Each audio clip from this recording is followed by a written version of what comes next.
आइए मिलते हैं प्रकृति की एक अनूठी रचना से, जिनका नाम है रवीना। ये छत्तीसगढ़ की रहने वाली हैं। इनका विशेष परिचय यह है कि ये आदिवासी किन्नर हैं। आदिवासी किन्नर होने के बावजूद कठिन संघर्ष कर इन्होंने अव्वल दर्जे की शिक्षा दीक्षा हासिल की है। थोड़ी सी बातें मैंने सुना दी, पूरी बातें आइए उन्हीं से सुनते हैं। आपके सपने क्या हैं? अ, मेरा अलग अलग समय पे अलग अलग सपना था। एक समय थी कि मैं पत्रकार बनना चाहती थी। एक समय ऐसा था कि मैं बहुत बड़ी सामाजिक कार्यकर्ता बनूं। पर अभी मेरा मेरा सपना कि मैं जीवन के प्रश्नों को खोजना चाहती हूँ। अ, मेरे कुछ आध्यात्मिक प्रश्न हैं, परेशानियां हैं जिसकी तलाश में मैं हूँ और सब लोगों से पूछती फिरती हूँ। तो मेरे सपने अलग अलग समय में अलग अलग तरीके के थे। अभी देखिए मेरा सपना पूरा होता है कि नहीं होता। एक सपना तो पूरा हो गया पत्रकारिता लाइन में जाने का, एक सपना भी पूरा हो गया अच्छा पढ़ाई करने का। एक सपना था कि सामाजिक कार्यकर्ता के रूप में काम करूं, तो उसमें भी हम लोगों ने काम किया और सुप्रीम कोर्ट का जजमेंट सारी चीजें। अभी मैं जीवन के प्रश्नों पे ज्यादा गहराई से सोच रही हूँ। मुझको वो ज्यादा चिंतित करती है। जीवन क्या है, हम कहाँ से आए हैं, कहाँ जाए। अब मैं थोड़ा दार्शनिक जैसी होगी। तो अभी देखिए ये भी सपना पूरा करना है।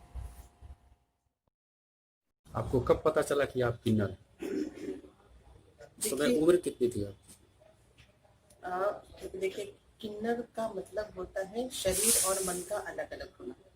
जैसे कि माननीय सर्वोच्च न्यायालय ने परिभाषा दिया है, सामाजिक न्याय मंत्रालय ने परिभाषा दिया है, WHO ने परिभाषा दिया है। तो शरीर और मन मेरा अलग अलग है। ये किशोरावस्था में जनरली हम लोगों को पता चलता है जब हमारे अंदर में हार्मोनल चेंजेस होते हैं।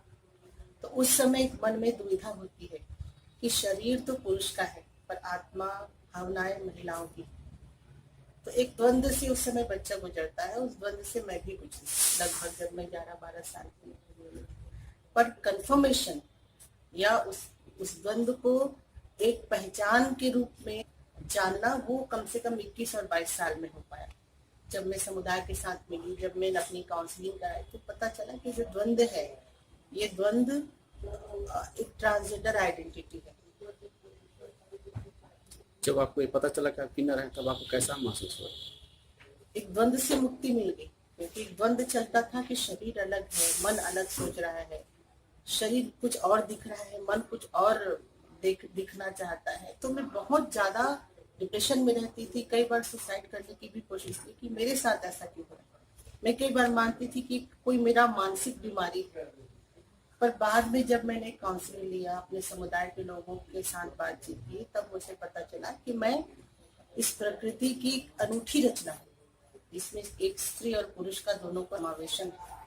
जहाँ पे स्त्री की कोमलता है तो पुरुष के साहस एक साथ मिल रहे हैं। तो मुझे लगा कि मैं प्रकृति की अनूठी रचना हूँ। और इसके पहले काउंसलिंग के पहले मुझको ये लगता था कि मैं शायद कोई बीमारी से ग्रस्त हूँ। तो एक द्वंद से मुक्ति मिली, एक परेशानी से मुक्ति मिली, एक डिप्रेशन और एक झंझावात से मुक्ति मिली। मैं अपने आप को स्वीकार की कि हाँ, मैं प्रकृति की एक तीसरी रचना। जब आप किसी नेता या अधिकारी से मिलती हैं तो कैसा व्यवहार करते हैं? हाँ, ये स्टार्टिंग में जब हम अधिकारियों के साथ, नेताओं के साथ मिलने जाते हैं तो उनकी मानसिकता बहुत ही संकीर्ण हुआ करती थी।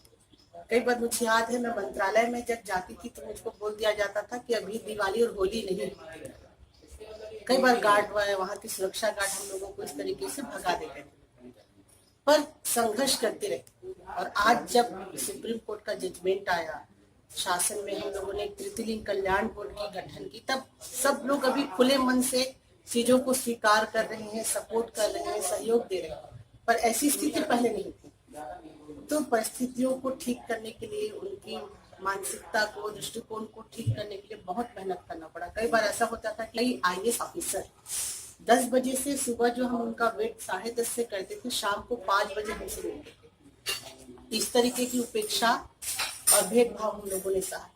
पर अभी परिस्थितियां बदल गई हैं, लोगों में पर्याप्त जागरूकता आ रहा है, संवेदनशीलता आ रहा है। तो अब वो खुद सामने आके तृतीय लिंग समुदाय के कल्याण के लिए काम करना चाहते हैं। सरकार की जो योजनाएं हैं, क्या आप उससे संतुष्ट हैं या आप उसमें और कुछ बदलाव चाहते हैं? देखिए, अगर मैं छत्तीसगढ़ के संदर्भ में मैं बात करूं तो छत्तीसगढ़ शासन ने तृतीय लिंग कल्याण बोर्ड का गठन किया। 50 लाख का उसमें बजटिंग आता है और अलग अलग तरीके के कार्यक्रम और योजनाएं तृतीय लिंग समुदाय के लिए संचालित कर रहे हैं। तो छत्तीसगढ़ में परिवर्तन हो रहा है। मैं यही चाहूंगी कि ये जो परिवर्तन है बाकी राज्यों में भी हो।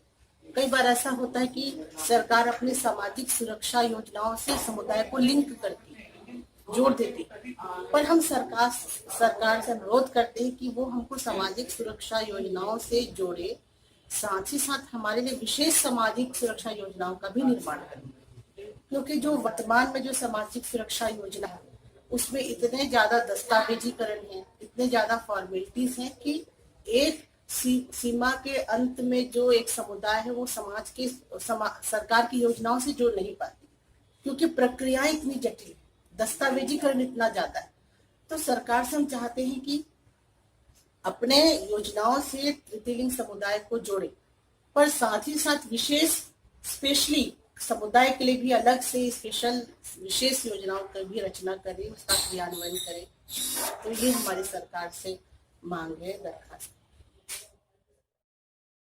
सरकार से किन्नर समाज के लिए क्या बदलाव चाहती है? सबसे प्रमुख बदलाव क्या चाहती है? मैं सरकार से बदलाव ये चाहती हूँ कि जैसे अलग अलग माइनॉरिटी के लिए, अल्पसंख्यकों के लिए या समाज से जो पिछड़े उपेक्षित हैं उन वर्गों के सहायता के लिए जिसे सरकार ने अलग से विशेष व्यवस्थाएं की हैं, वैसा ही हमारे समाज के लिए शासन में विशेष व्यवस्थाएं किया जाए, आरक्षण की व्यवस्था किया जाए, प्राथमिकताएं तय की जाए, योजनाओं का निर्माण किया जाए, उनका इम्प्लीमेंटेशन किया जाए, उनका विशेष रूप से बजटीकरण, उनका बजट का प्रावधान किया जाए। ये हम सरकार से मांग करते हैं। और समाज से हम मांग करते हैं कि समाज के लोग तृतीय लिंग समुदाय को कोई विशेष या अलग नजर से ना देखें, वो बिल्कुल सामान्य तरीके से हमारे साथ व्यवहार करें। हमको ना भगवान की नजर से देखें, ना ही हमको किसी सीमा में खड़े हुए या सीमा के अंत में खड़े हुए समुदाय के रूप में देखें, बिल्कुल सामान्य व्यक्ति के रूप में देखें। जैसे वो जी खा रहे हैं वैसा ही हमारा भी जीवन जीने का अधिकार है। उसी तरीके से सामान्य व्यवहार और बर्ताव हमारे समुदाय के लिए समाज के लोग करें। यही आशा और अपेक्षा सरकार से है और यही आशा और अपेक्षा समाज से।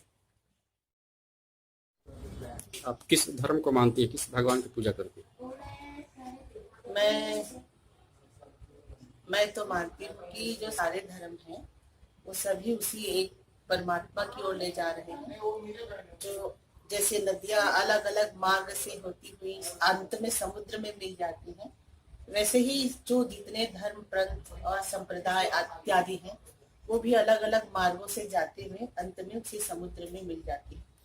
परंतु जहाँ विशेष आस्था की बात है तो मैं हिंदू धर्म में मेरी श्रद्धा है, क्योंकि मैं मानती हूँ कि यह जो धर्म है बहुत ही उदार धर्म है और इस धर्म ने बहुत सारे मतांतरों, विचारधाराओं को आश्रय दिया है।